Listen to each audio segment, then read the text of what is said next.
खून की होली आप जैसे पॉलिटिशियंस खेलते हैं, पुलिस नहीं। मंदिर मस्जिद के नाम पर देश को लड़वाया किसने? तुमने। हो जाते हैं, मैनेजर भी होते हैं, दुकानदार भी हो जाते हैं, पूंजीपति, इंडस्ट्रियलिस्ट भी, जब उनकी अगली जनरेशन तैयार हो जाती। नमस्कार, प्रणाम, जयराम जी की आप सभी का कप्पू कॉमेडियन नंबर 1 शो में बहुत बहुत स्वागत एवं आर्थिक अभिनंदन करता हूं। तो कपिल जी, हमारा भारत देश बहुत तरक्की कर रहा है और मोदी राज्य में कैसी तरक्की कर रहा है वो मैं आप लोगों को बता रहा हूं कि 1 लाख रुपए कमाने वाला अधिकारी जब 500 रुपए कमाने वाले मजदूर से रिश्वत लेके काम करता है तो दोस्तों पता लगता है कि मोदी सरकार में हमारा देश कितनी बड़ी तरक्की कर रहा है।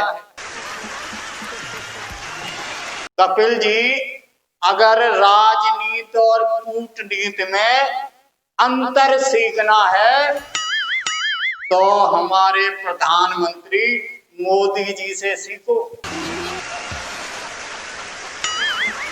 अगर कोई कुत्ता भूख के मारे भूखे तो उसे एक रोटी खिलाकर उसकी भूख मिटा दो,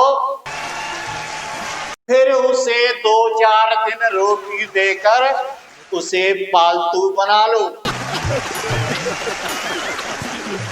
इसे राजनीति कहते हैं। और जब कोई कुत्ता आपको काटने के उद्देश्य से भौंके तो जब तक उसके सर पर हाथ फेरते रहिए जब तक आपके दूसरे हाथ में डंडा ना आ जाए।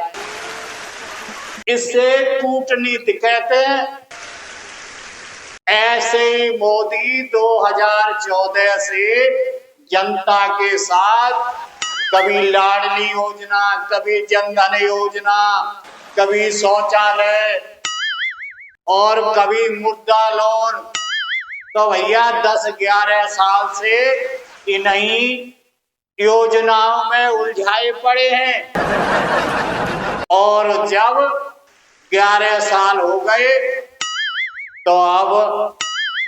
तो भैया ऐसे यूसीजी काले कानून का सरवड़ों पे डंडा चलाया है कि भैया सबका बुरा हाल कर दिया। इसे कहते हैं मोदी जी की कूटनीति। और दोस्तों, मैं पंडित हूं, मैं मुसलमान हूं, मैं राजपूत हूं, मैं जाट हूं, मैं बनिया हूं, मैं जैन हूं। असल में दोस्तों ये तो हम लोगों का वहम है। दोस्तों, हम लोग घंटा हैं।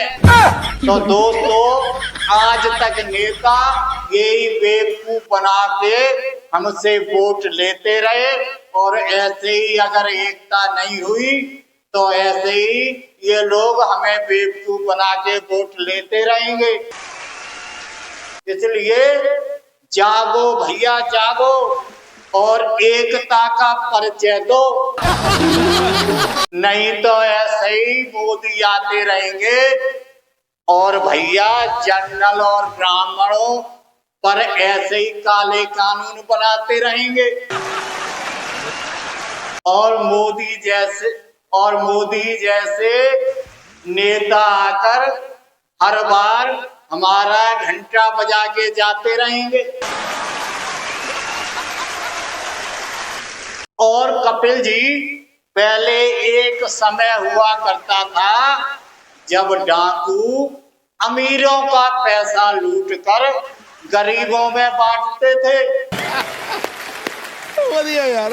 लेकिन जब से 2014 से हमारे देश में सबसे बड़ा भक्त आया है तब से वो गरीबों के पैसे लूट कर अमीरों में बांट रहा है। और कपिल जी, शिक्षा शेरनी का दूध है,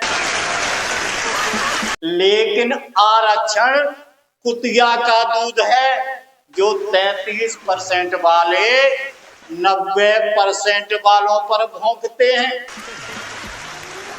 और दोस्तों, जब तक 90% वाले बिना नौकरी के घर पर बैठे रहेंगे और 33% वाले आरक्षण लेके एरोप्लेन, ट्रेन, बस चलाते रहेंगे, तब तक भैया एरोप्लेन क्रैश होते रहेंगे और ट्रेन पटरी से उतरती रहेंगी और बस के एक्सीडेंट होते रहेंगे।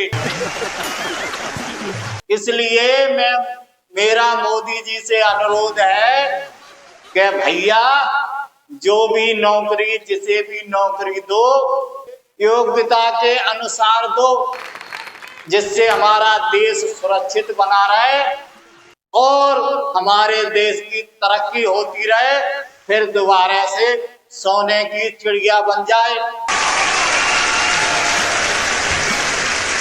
मोदी जी, ये तुम्हारा नया एक्ट QCG, ये खुद में तो अपराधी है। तुमने ये कैसे सोच लिया कि श्रवण जर्नल जन्म जाति का अपराधी है? खून की होली आप जैसे पॉलिटिशियंस खेलते हैं, पुलिस नहीं।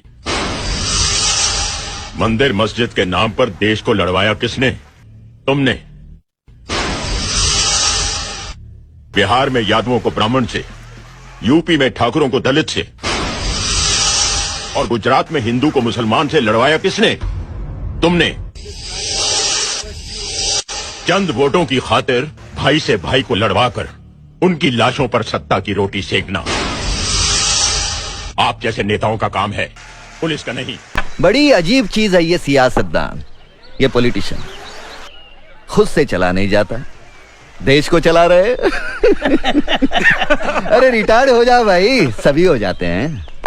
टीचर भी सभी रिटायर्ड हो जाते हैं, आप हो गए। वकील भी, क्लर्क भी हो जाते हैं, मैनेजर भी होते हैं, दुकानदार भी हो जाते हैं, पूंजीपति, इंडस्ट्रियलिस्ट भी, जब उनकी अगली जनरेशन तैयार हो जाती।